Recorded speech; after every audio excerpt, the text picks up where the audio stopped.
Buenas noches, bienvenidas y bienvenidos a una nueva emisión de Puntos Capitales, un informativo en el que estamos comprometidos con buscar las claves en medio del ruido. Recuerden que tenemos un correo electrónico, puntoscapitales@canalcapital.gov.co, que tenemos cuentas en las redes sociales, somos @canalcapital y que con el numeral Puntos Capitales nos pueden encontrar y nosotros a ustedes.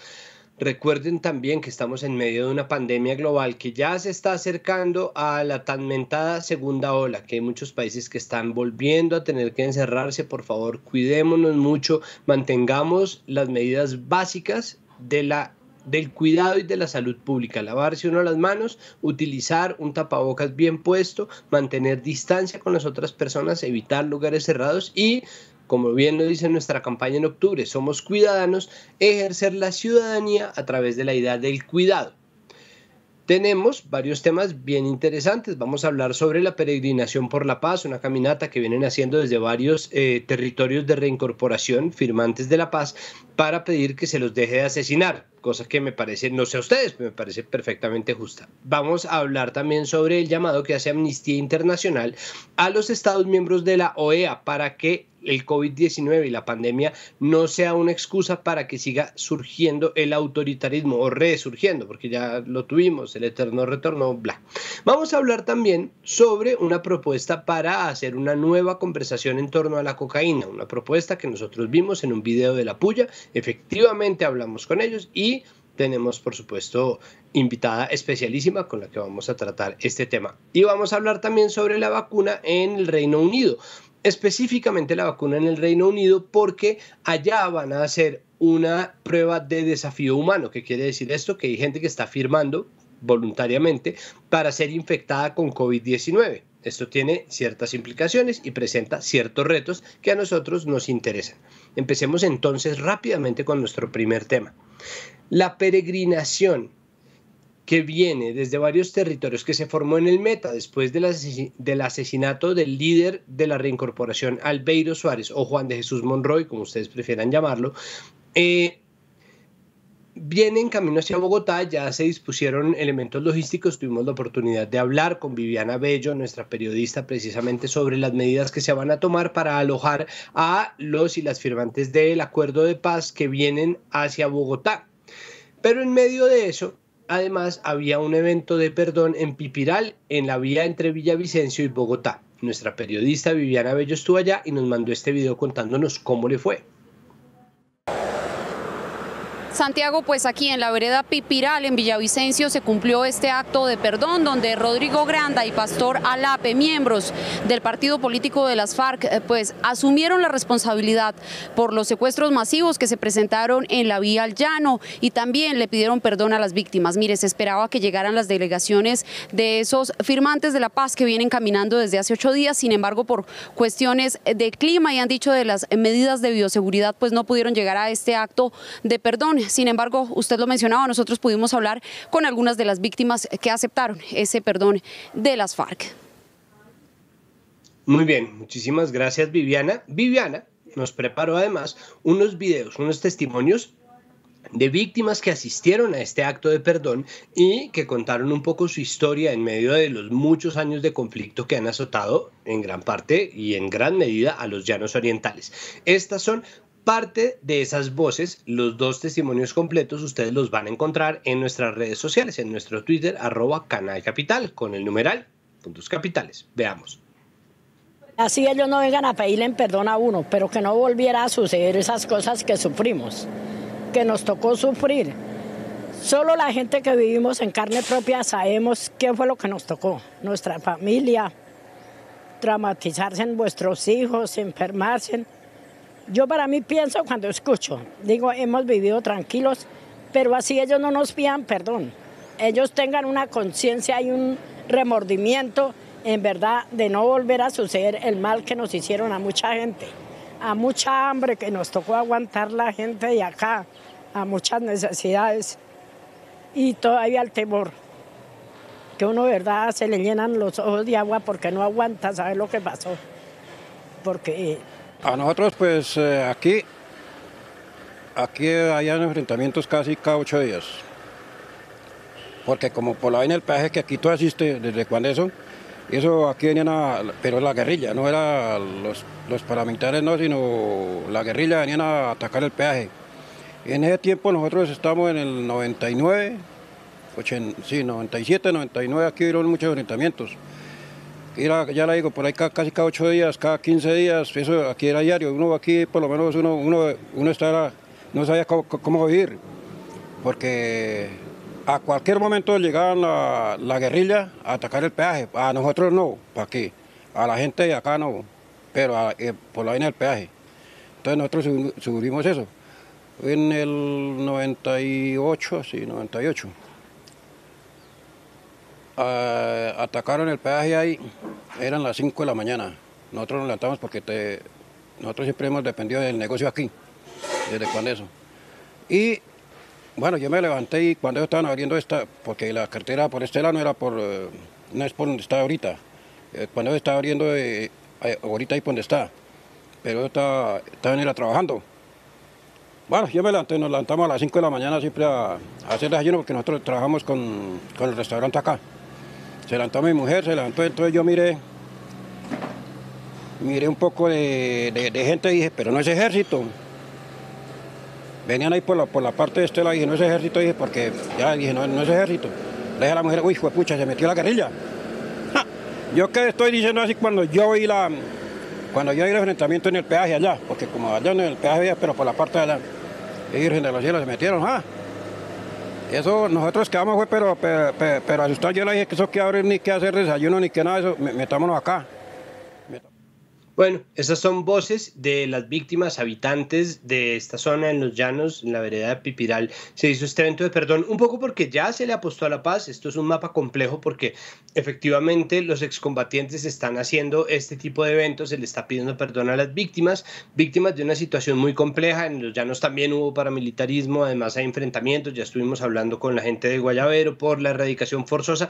Es un mapa realmente muy complejo y encima a los y a las firmantes de la paz, a los excombatientes de las FARC se los está asesinando y estos asesinatos, que son más de 250 en lo que va desde la firma del acuerdo de paz, que han aumentado además con el tiempo, que tienden a volver los territorios lugares más inseguros, que han expulsado a muchos excombatientes de los territorios, pues lo que hacen es crear un ambiente de tensión que se está volviendo inaguantable, sobre todo por fuera de las ciudades. Y un poco los testimonios nos ayudan a recordar que si nosotros que estamos viendo Canal Capital, ustedes espero que lo estén viendo al menos, creo que sí, o bueno, si ustedes están viendo Canal Capital, estamos aquí en Bogotá y estamos como muy tranquilitos porque siempre hemos vivido en la burbuja de no tener que pensar qué pasa si en el peaje allá o acá a unos metros de donde nosotros trabajamos están llevándose a cabo los combates. Entonces son situaciones que muchas veces se nos olvidan.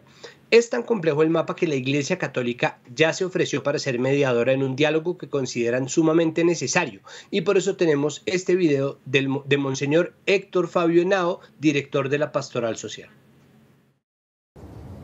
La marcha tiene un enorme sentido de ser primero una expresión pacífica y muestra una voluntad de paz. Realmente el marchar de esa manera es mostrar que de manera ciudadana se pueden expresar las aspiraciones, plantear alternativas, expresar también propuestas. Y ese es un primer sentido de esta peregrinación. El segundo es que nosotros lo vemos como una expresión de compromiso con la vida y con la paz. Y en ese sentido, ahí tenemos un punto de encuentro de distintas orillas, de distintos sectores, de múltiples actores de la sociedad colombiana que sienten que la vida y la paz son valores que hay que defender y hay que proteger. Cuando descubrimos que aquí hay una voluntad de continuar avanzando en el proceso de paz y de construcción de paz en todo el territorio nacional, eso tiene un contenido que realmente manifiesta un punto hacia el cual tenemos que caminar como sociedad colombiana en nuestro conjunto.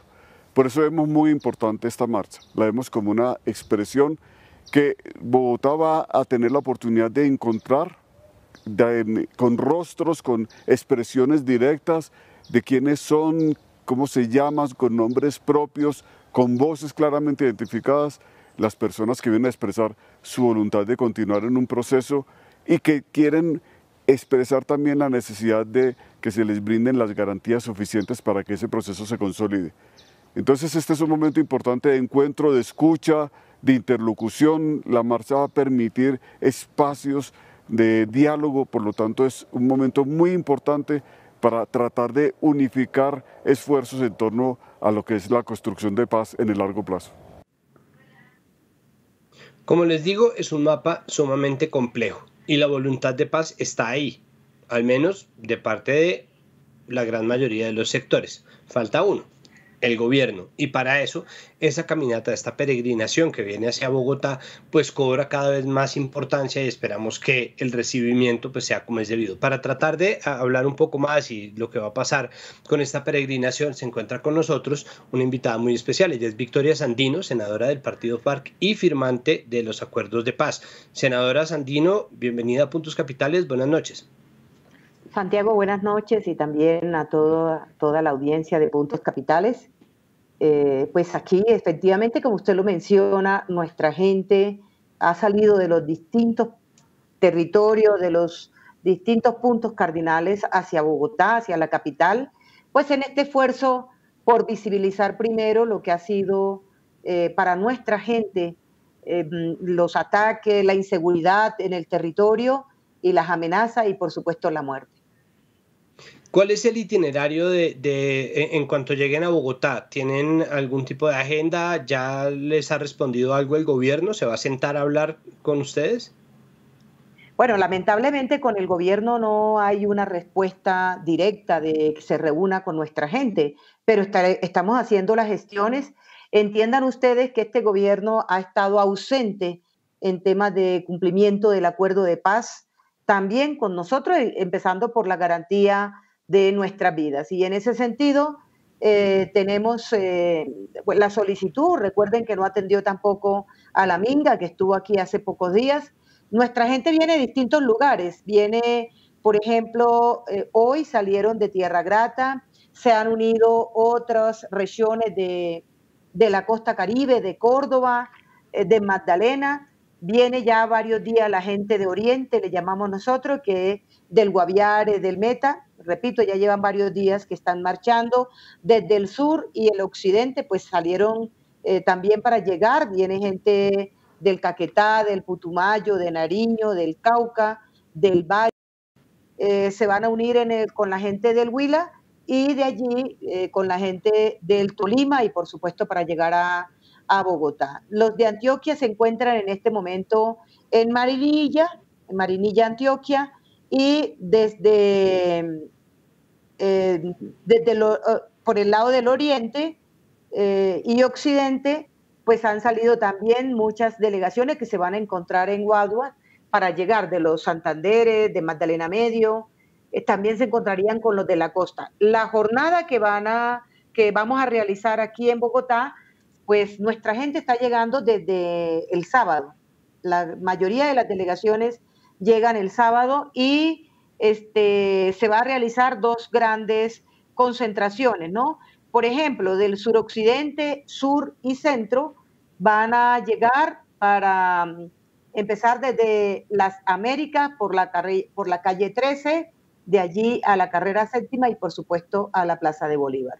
Y las demás rutas, Caribe, noroccidente, nororiente y oriente, se concentrarán en el Parque Nacional para de allí marcharse por toda la séptima hasta la Plaza de Bolívar. Esto sería el día domingo 31, 1 de octubre. Entonces, esa es como la jornada de visibilización, si ahí tal cual como lo dijo la periodista, la gente va parando en los territorios, están haciendo reuniones con las autoridades locales, con los líderes y lideresas sociales de los territorios y también con las víctimas, donde se está haciendo reconocimiento, donde se hace un diálogo directo, muy franco y una apuesta absolutamente por la paz, tal como lo dijo Monseñor Henao.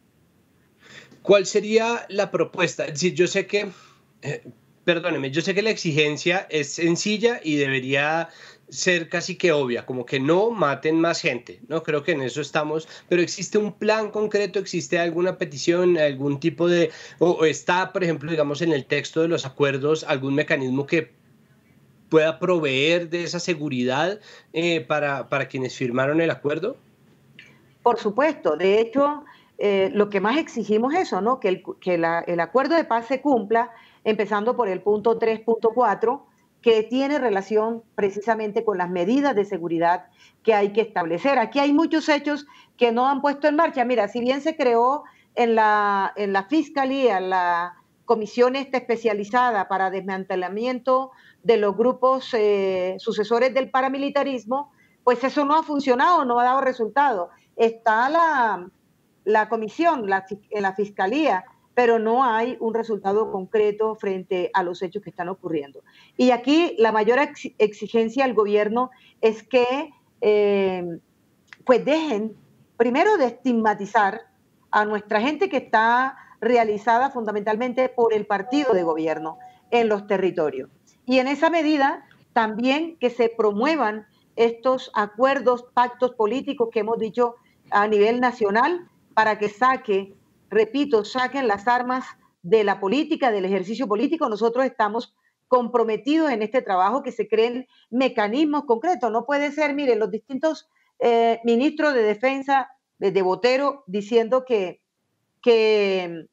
aquí lo que pasaba eran unos problemas personales, eran unos problemas entre bandas, que eran unos problemas por líos de falda, bueno, una cantidad de hechos de verdad lamentable que sea de parte de la institución cuando no se ha comprometido por completo en cumplir con el acuerdo de paz. Y en esa medida realmente estamos exigiendo por nuestras vidas, por la vida de los líderes y lideresas sociales. Mire, justamente hoy el senador Feliciano Valencia, cómo sufrió un atentado. O sea, que esto no es un hecho único exclusivamente contra los firmantes del acuerdo de paz, sino también contra la gente que en este país está ejerciendo liderazgo y está apostándole a la paz de Colombia.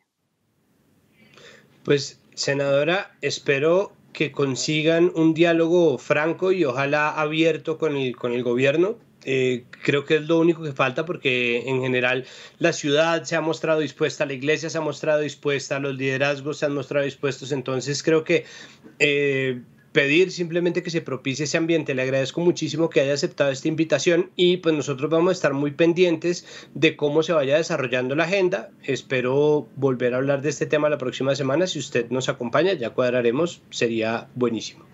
Por supuesto que sí, Santiago, pero yo quisiera también agradecerle de verdad a la gente, a la ciudadanía en Bogotá, que siempre ha tenido esa disposición, primero de apostarle a la paz, pero también de recibir. Mire, recibieron la minga de manera de verdad muy significativa para los pueblos indígenas, y en esta oportunidad esperamos y anhelamos que también la ciudadanía de Bogotá nos reciba con la misma esperanza con que viene nuestra gente de los territorios. Muchas gracias. Vale, muchísimas gracias. Hablando sobre autoritarismo, arbitrariedad y violencia, Amnistía Internacional hizo un llamado urgente a los Estados miembros de la Organización de Estados Americanos, OEA.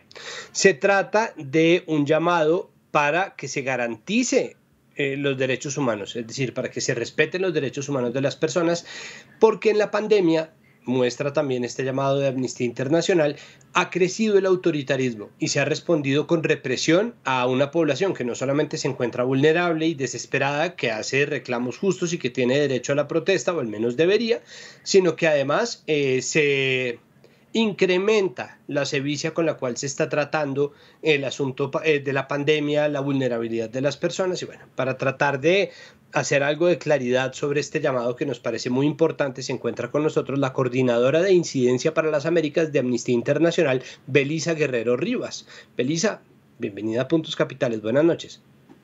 Muchas gracias, buenas noches, Santiago. Belisa, ¿cómo influye la pandemia? Es decir, ¿cómo esta emergencia sanitaria ha influido en el crecimiento del autoritarismo y la represión en los estados de la OEA?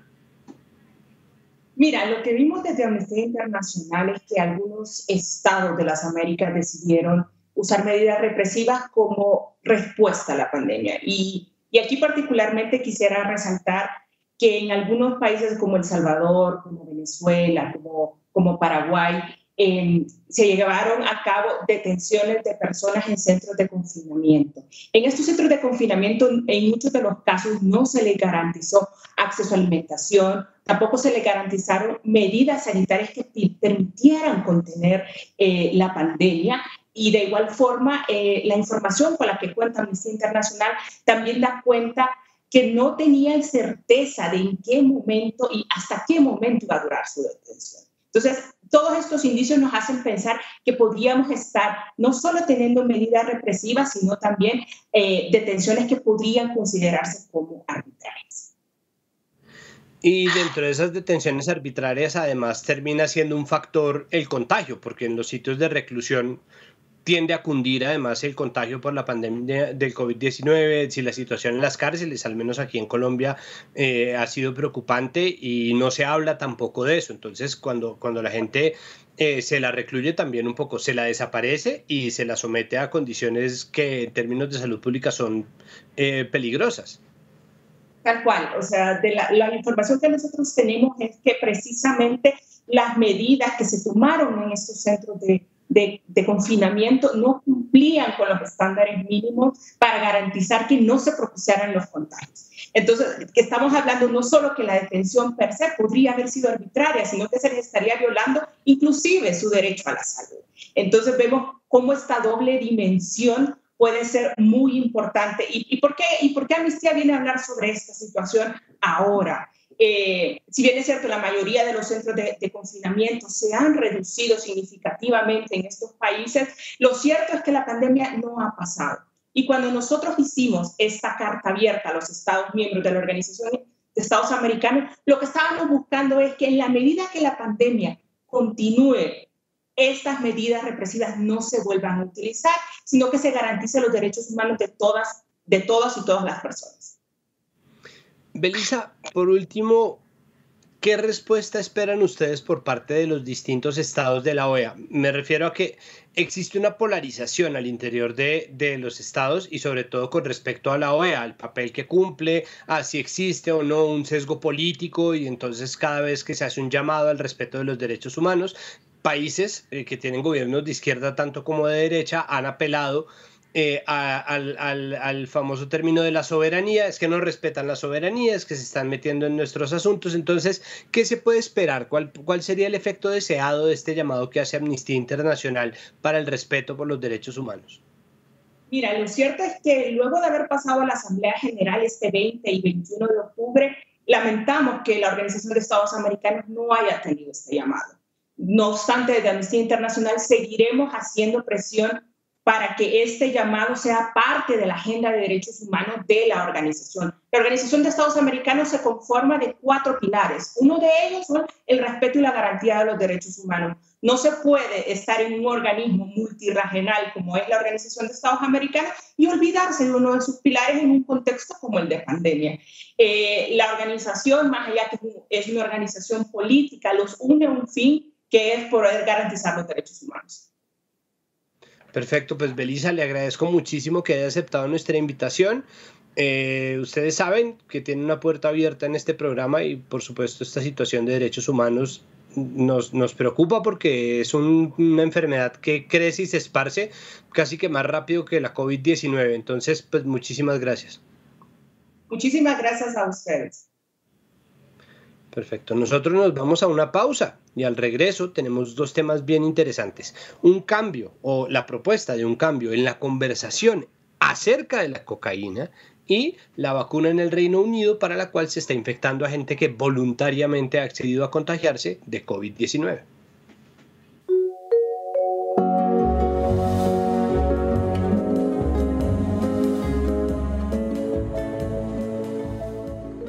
Regresamos a Puntos Capitales y, como les iba diciendo, ¿se acuerdan? Antes de que nos fuéramos a esa pausa larguísima de comerciales, les dije yo que tenía un par de temas muy interesantes. Bueno, empecemos con el primero.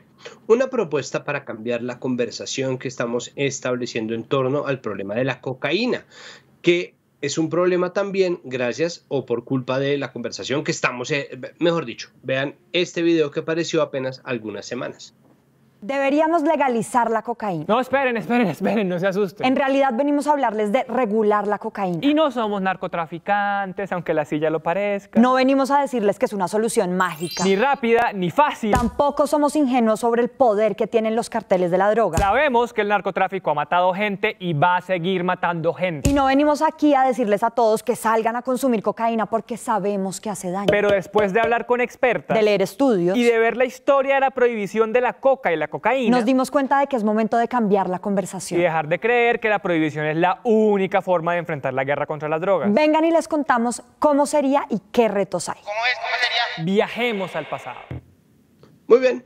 Pues la puya definitivamente no necesita que nosotros les demos visibilidad, simplemente es para que ustedes entiendan cuál es el video y los pueden buscar además en los canales oficiales de la puya. Un video muy interesante, acompañado además de un álbum de imágenes en Instagram en donde se explica perfectamente, y ese álbum yo lo fusilé y lo puse aquí en los banners que ustedes van a estar viendo en pantalla. Pero además de eso, como a nosotros nos interesa es hablar precisamente sobre este tema, estos temas disruptivos que nos ponen a pensar, que cambian un poco la perspectiva de las cosas, y como además llevamos varios capítulos hablando sobre el problema con la política de drogas del gobierno, la implementación que esto tiene, el problema del glifosato, la erradicación forzosa, pues nos venía como anillo al dedo.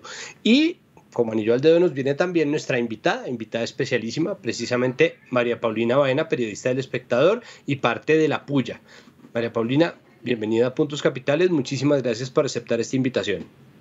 Gracias, Santiago, a ti, que nota estar acá y hablar de este tema aquí. Bueno, ¿cómo o de dónde sale este video? ¿Por qué se deciden ustedes hacer un video con una idea tan radical? Como que la cocaína tiene una connotación que ni siquiera es como de buena onda, ¿no? La gente que habla de la legalización suele hablar, o de la regulación, suele hablar de la marihuana, pero pasar un poco más allá ya empieza a meterse, ¿no? La gente en los colegios se empieza a poner súper tensa, los gobiernos también.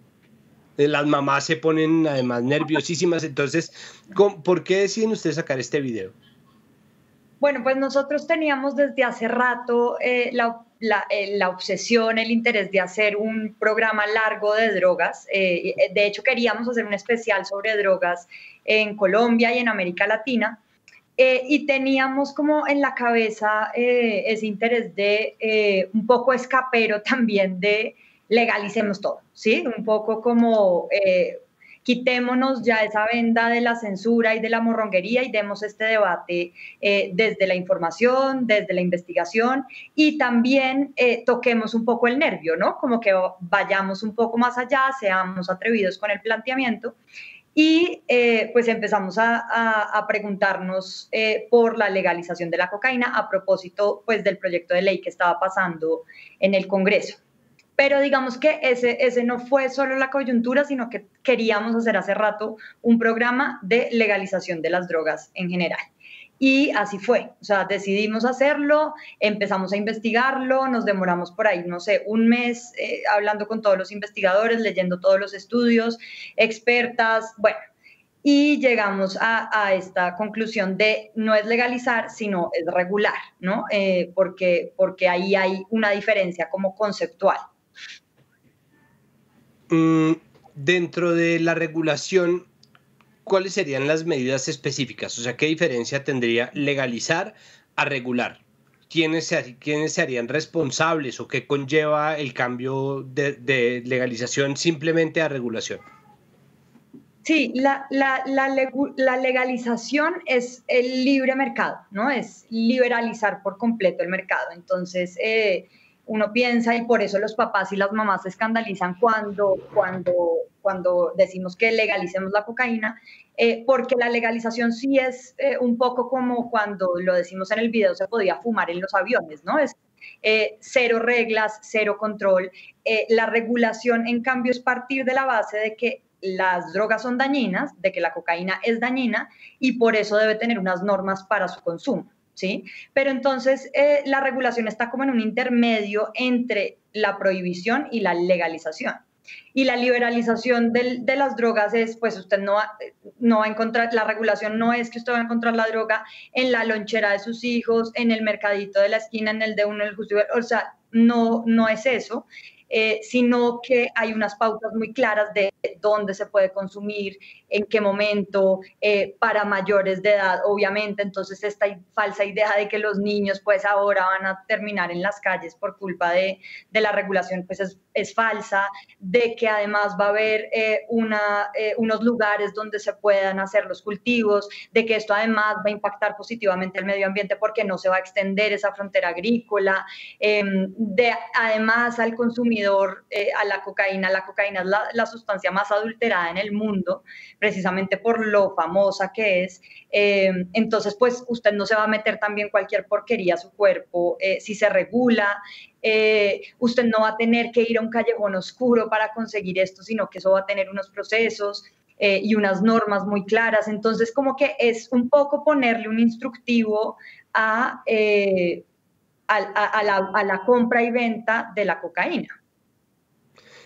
Creo que, o bueno, intuyo y creo que parte de haberla llamado a tratar este tema hoy está también en que siento que hay como un acuerdo general en que esto es importante empezar a hablarlo, ¿no? Por un lado, está saliendo de los círculos académicos o de los círculos de la rebeldía y la disrupción máxima, está empezando a apoderarse de medios de comunicación más convencionales. De repente aparece este proyecto de Iván Marulanda en el Congreso para regular el mercado de la hoja de coca, que incluso habla de vender la cocaína en el Estado, ¿no? Desde el Estado para el consumo de quienes quieren rehabilitarse o obtener un consumo regulado.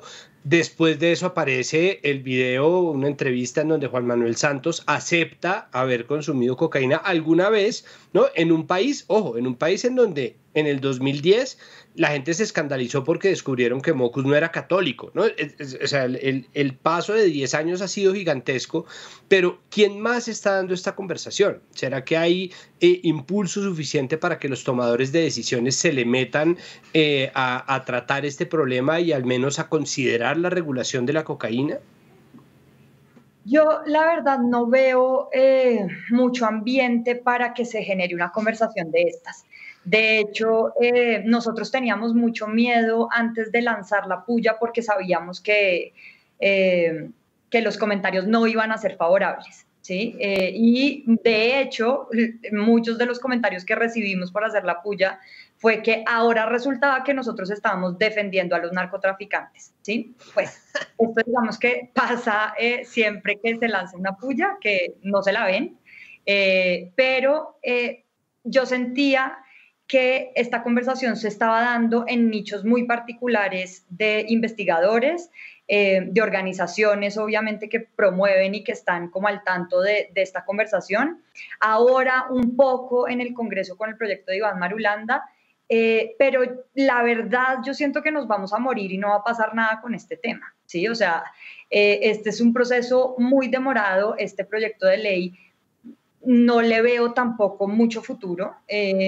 Ojalá, digamos, sirva para abrir la conversación y como para ir picando el hielo ahí un poquito, pero sinceramente yo sí siento que todavía hay mucha morronguería, mucha censura para tocar un tema tan difícil como estos. Y además porque sí tiene que ser difícil, o sea, el narcotráfico, uno no puede ahora meterle corazoncitos a este debate y decir que con la regulación de la cocaína ahora vamos a tener paz en Colombia, ¿no?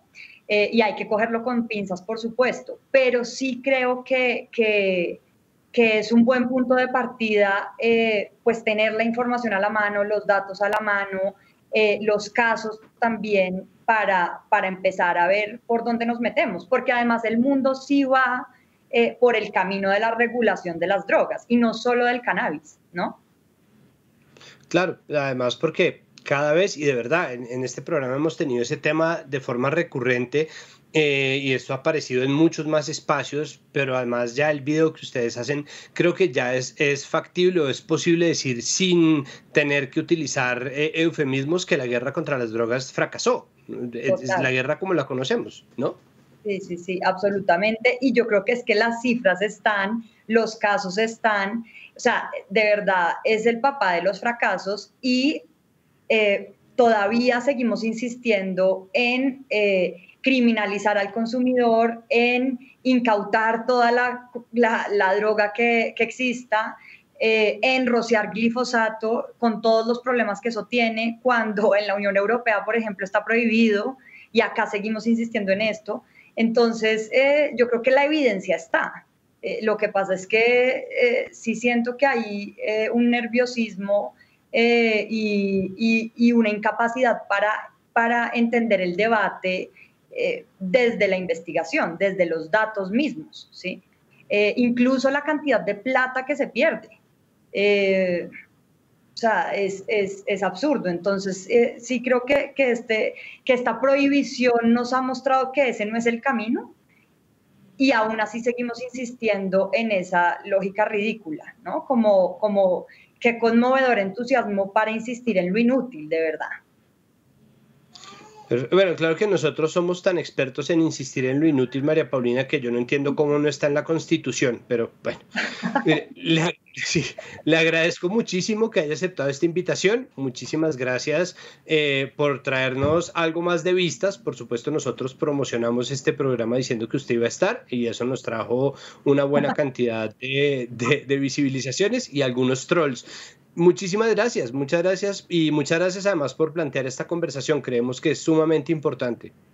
No, gracias Santiago, a usted, a todos por la invitación, por insistir además en este debate, y porque ojalá pues empecemos a hablar de esto como desde la libertad un poco.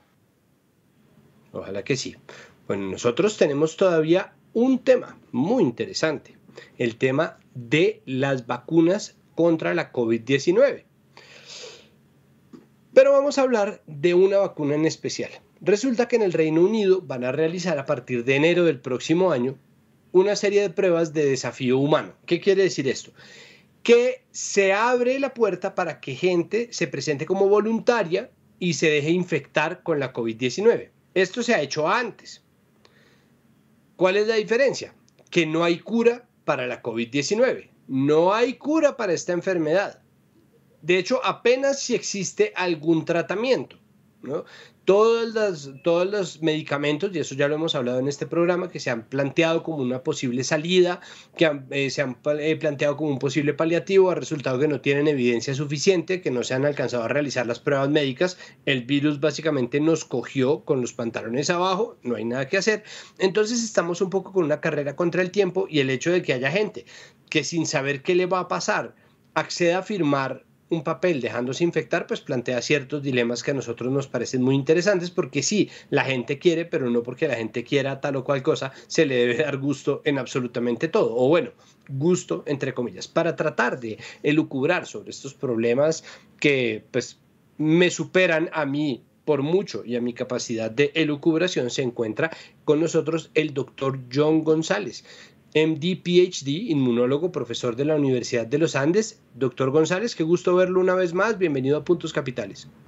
Santiago, muchas gracias por la invitación a Puntos Capitales y un saludo a la audiencia de Canal Capital. Bueno, ¿cómo ha funcionado o cómo se ha llevado esta carrera contra el tiempo, esta carrera contra el virus? Porque nunca habíamos tenido una vacuna que estuviera en pruebas médicas, en pruebas clínicas tan rápido. Nunca habíamos tenido una carrera de información en tiempo real como la que estamos teniendo en este momento en la pandemia, pero además ahora ya se está infectando o se quiere infectar a gente para darle la vacuna. Hábleme un poco del marco en el que sucede esto. Bueno, entonces vamos a cumplir un año, Santiago, y estamos hablando de las fases más avanzadas, que es inmunizar a miles de personas. Esta tarde en una presentación en el Instituto Nacional de Salud, el doctor Anthony Fauci hablaba que resultados de la fase 3, que es de protección y eficacia, con una de las vacunas de la compañía Moderna, auspiciada por ellos, salen en enero. Esto es un récord mundial. Sin embargo, sabemos que hay una parte en esta vacuna que ha sido obviado, que es la fase 2 del reto con el virus. ¿Qué significa? Que se inmunizan con el candidato a vacuna y se pone el virus.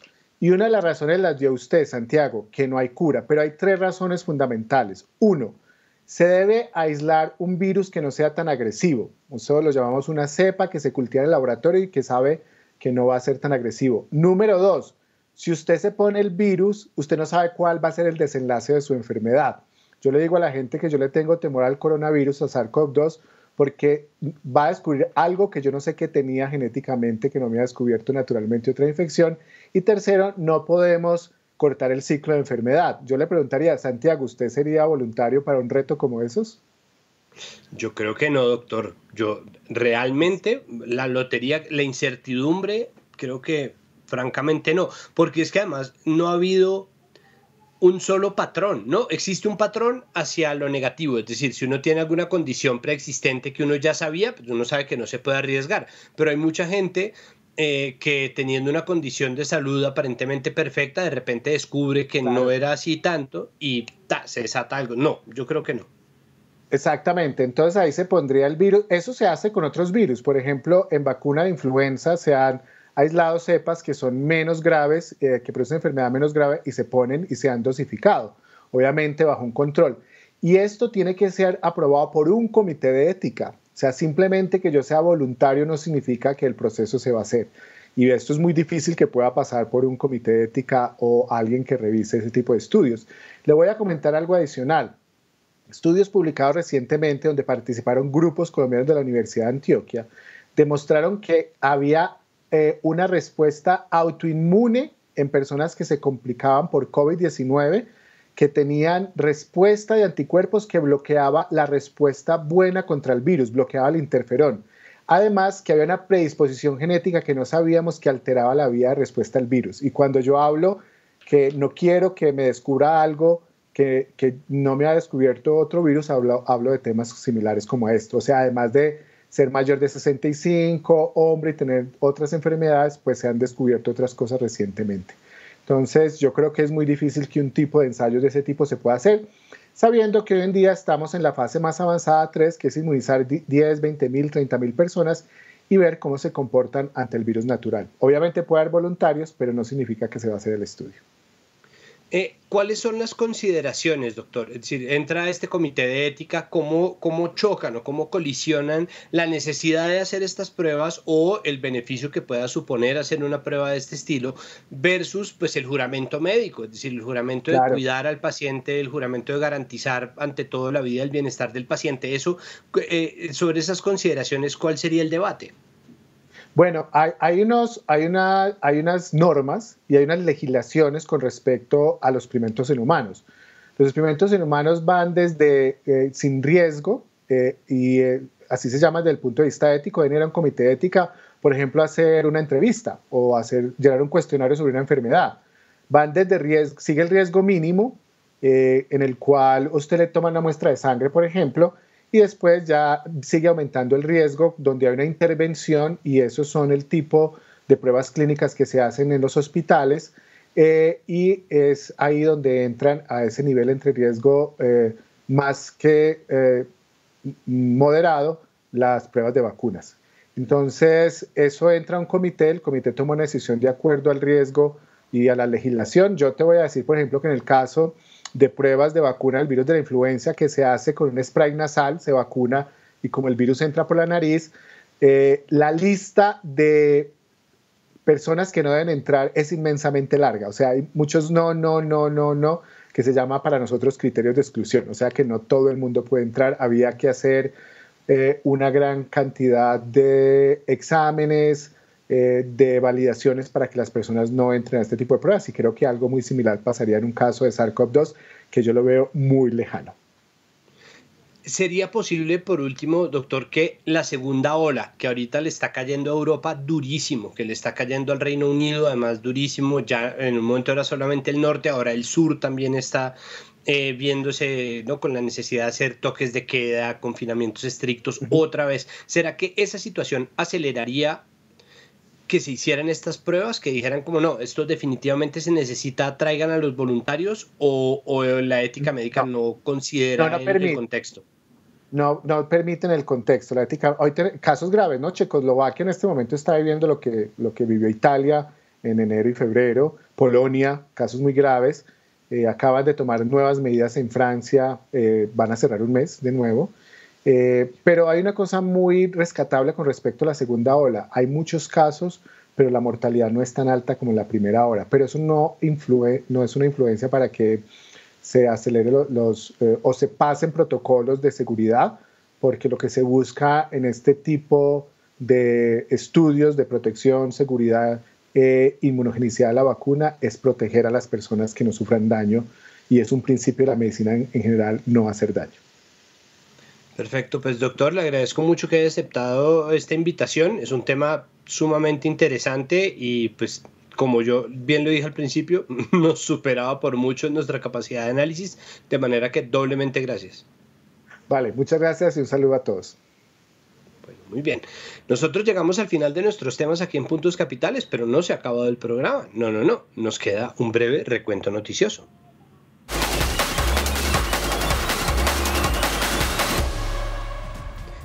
El senador Feliciano Valencia del partido Maíz y líder indígena fue víctima de un atentado del cual salió ileso. El carro en el que se movilizaba recibió 3 disparos de fusil cuando se desplazaba entre Santander de Quirichao y Tacuelló, zona ubicada en el municipio de Toribío, Cauca.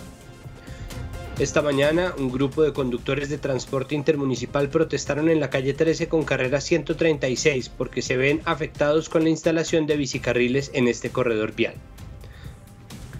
La Liga Colombiana contra el Cáncer cumple 60 años de trabajar sin ánimo de lucro para prevenir el cáncer y atender a las personas con esta enfermedad. En el país hay al menos 110.000 diagnósticos nuevos de cáncer al año y 45.000 personas pierden la vida al año por algún tipo de cáncer. El cáncer de mama sigue siendo el más diagnosticado en mujeres. Cada año se detectan en promedio 13.000 casos nuevos y le sigue el cáncer de cuello uterino con 3.800. En el caso de los hombres, el cáncer más común es el de próstata, con 12.000 diagnósticos nuevos al año. El doctor Carlos Castro comenta que la Liga cuenta con una unidad donde se llevan a cabo consultas de oncología, quimioterapia y muy pronto estarán lanzando un programa de cuidados paliativos que se han denominado Alivio. De manera que, felicitaciones y muchísimas gracias. Por último, excombatientes que dejaron las armas para firmar la paz y que ahora se encuentran dentro del sistema de justicia transicional pidieron perdón por los hechos de violencia y secuestros cometidos en la carretera Villavicencio, en particular en el sector El Pipiral Meta. Pastor Alape y Rodrigo Granda asumieron la responsabilidad y le pidieron perdón a las víctimas por el secuestro masivo de personas en las carreteras, las llamadas pescas milagrosas, que es un poco el tema que tuvimos al comienzo, pero que para que vean, ¿no?, la dimensión de este evento y la importancia que tiene. Hasta aquí, Puntos Capitales. Antes de la reflexión, una noticia que nos llega cuando estamos haciendo este programa es el asesinato de la empresaria y líder Juana Perea en el municipio de Nuquí, en el Chocó. Una de las líderes que se ha opuesto al proyecto de puerto para Tribugá, que en este momento se encuentra archivado. No se sabe. Hay que investigar quién fue el autor de este asesinato, pero lamentamos profundamente la muerte de una persona que ha ayudado tanto a construir tejido social en los territorios y esperamos que nunca más alguien tenga que morir en estas zonas que están transidas y atravesadas por muchas capas distintas de codicia. Ahora sí, la reflexión va como en pirámide o como en un edificio, es decir, tenemos la oportunidad, cuando nos damos esa oportunidad, de hablar de temas complejos y muy interesantes. Por ejemplo, cómo la gente puede lanzarse como voluntaria a que se la infecte con una enfermedad que no tiene tratamiento ni cura, buscando contribuir al avance de la ciencia. Cómo una persona está dispuesta a sacrificar su vida y su bienestar, su integridad en general, para contribuir a que la gente nunca más tenga que sufrir de una enfermedad. Eso hace que la naturaleza humana sea fascinante y lo humano en general, todas las pequeñas capas o todas las múltiples capas gigantescas a veces que tienen cada una de las facetas de la vida humana son fascinantes. La discusión acerca de la regulación de la droga es precisamente esa, es un problema muy complejo y que toca muchas fibras de nuestro ser íntimamente, emocionalmente, que toca a las familias, que toca la memoria de las familias que le han pasado mal por cuenta de la droga, pero además la historia de un país que se ha visto constantemente violentado por el lugar común del flagelo de la droga, que es el flagelo del narcotráfico y los negocios. Otra vez, la codicia. Lo digo porque estas discusiones son importantes y es importante que nosotros tomemos riesgos y nos lancemos a dar estos debates, al menos a analizar qué pasaría si, y así podamos construir un mundo que podría ser mejor en muchas formas. Sin embargo, nada de esto es posible cuando no se respeta la condición humana. La condición humana, que es tan fantástica y tan compleja y tan linda y que tiene tantas fibras, muchas veces se niega de plano. Se le niega a la gente la libertad, que es la capacidad de dar estos debates, entre muchas otras cosas, que es la capacidad de vivir a las anchas de uno, en la propia capacidad, hasta donde uno quiera. Esa condición humana constantemente se está viendo degradada, no solamente en este país, sino en este mundo. Si nosotros nos empeñamos en deshumanizar a los firmantes de la paz, a quienes ya dejaron las armas para dedicarse a construir paz en los territorios y en general en este país que tanto necesita de esa paz, si nosotros nos dedicamos a deshumanizar a las personas que protestan en todos los estados miembros de la OEA, pero además en los estados del mundo, porque Bielorrusia y Tailandia y Nigeria y Estados Unidos, bueno, Estados Unidos es miembro de la OEA, están exactamente en lo mismo. Si nosotros nos empeñamos en negar la condición humana, nos estamos negando a nosotros todos la posibilidad de tener estos debates tan interesantes, estos debates que solamente tenderían a construir y que nos permitirían no solamente tratar temas de inmensa complejidad, pero además de gran urgencia para el desarrollo de nuestras vidas, sino además nos darían la capacidad de validar al otro como un interlocutor. Es importante que nosotros construyamos otra vez el contrato social. Es importante que nosotros construyamos el acuerdo de que estamos entre seres humanos. Y esto lo digo porque es increíble que el gobierno nacional se esté negando a hablar con los distintos agentes que están protestando por diversas razones, pero sobre todo por una razón. Y es que la condición humana, por supuesto, se denigra, se degrada y se niega, pero no hay manera más fácil, más expedita y más horrorosa de negar la condición humana que asesinando gente. Los indígenas se quejan porque los asesinan, los líderes campesinos se quejan porque los asesinan, los líderes afro se quejan porque los asesinan, los líderes firmantes de la paz, los y las líderes de la reintegración de los territorios, de la defensa del medio ambiente, están quejándose porque los están asesinando y el gobierno hace oídos sordos y se queda callado y se queda quieto y no se sienta a reunirse con ellos. Está invalidando interlocutores que con el tiempo pueden convertirse en cadáveres, y ese silencio, como ya lo hemos dicho varias veces en este programa y lo repetiremos tantas como sea necesario, es complicidad. El gobierno está con su silencio y con sus omisiones siendo cómplice de los asesinatos de mucha gente que está exigiendo lo que merece y aquello a lo que tiene derecho por parte del Estado. Que se le garantice el derecho a la salud, que se le garantice el derecho a la vida, que se le garantice el derecho a la protesta, para que en libertad podamos dar discusiones y tener a la mano soluciones mucho más interesantes y seguro, mucho más efectivas que las que se han ejercido hasta ahora, como por ejemplo la guerra contra las drogas, que a tanta gente ha matado, que a tanta gente ha victimizado, sin que se reduzca en un porcentaje significativo la cantidad de gente que cultiva, trafica y consume drogas. De manera que para poder pensar mejor, dejémonos vivos y sobre todo validemos la naturaleza humana de nuestros y de nuestras interlocutoras. Hasta aquí Puntos Capitales. Nos vemos mañana con un viernes internacional plagado de temas absolutamente fantásticos. Muchas gracias por su sintonía. Pasen una buena noche y que descansen.